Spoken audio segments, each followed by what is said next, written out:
Kita akan membahas tentang multi-level marketing. Multi-level marketing adalah strategi pemasaran berjenjang atau berantai, yang mana tenaga penjual tidak hanya mendapatkan kompensasi atas penjualan yang mereka hasilkan, tetapi juga atas penjualan tenaga penjual yang mereka rekrut. Dalam jaringan multi-level marketing, posisi member tidak terlepas dari dua posisi. Yang pertama, pembeli langsung. Seperti apa sih yang dimaksud dengan member pembeli langsung? Member pembeli langsung ini seperti member melakukan transaksi pembelian secara langsung, baik kepada perusahaan maupun melalui distributor atau pusat stok. Yang kedua adalah makelar. Mengapa member dikatakan makelar?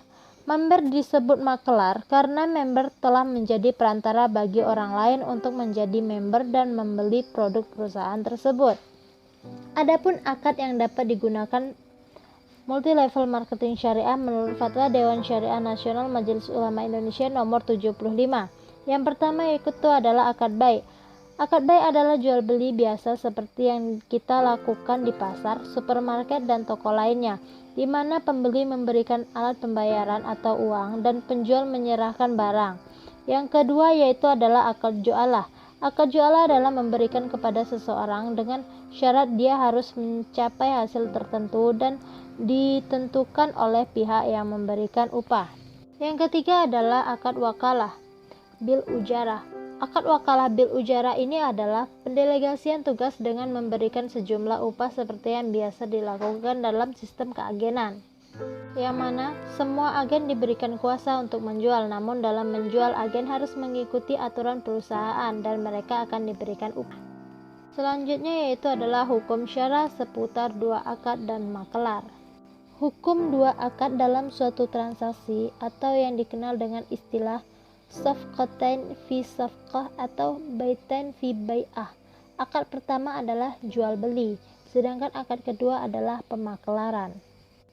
Upline adalah simsar atau makelar, baik bagi pemilik langsung atau tidak, yang kemudian memakelari downline di bawahnya, dan selanjutnya downline di bawahnya menjadi maklar bagi downline di bawahnya lagi.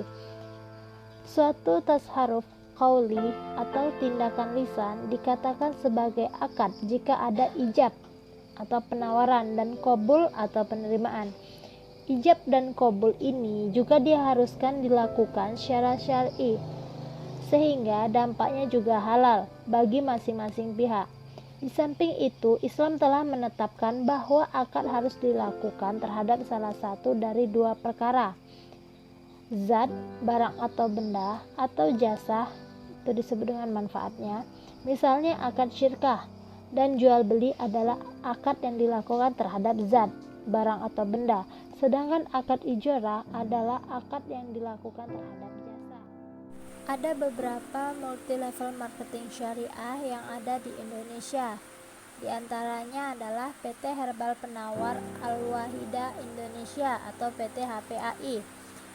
Yang kedua PT Singalangit Jaya atau Tiens. Yang ketiga PT Nusantara Sukses Selalu. Yang keempat PT Kaling Nusantara. Yang kelima PT UFO BKB Syariah.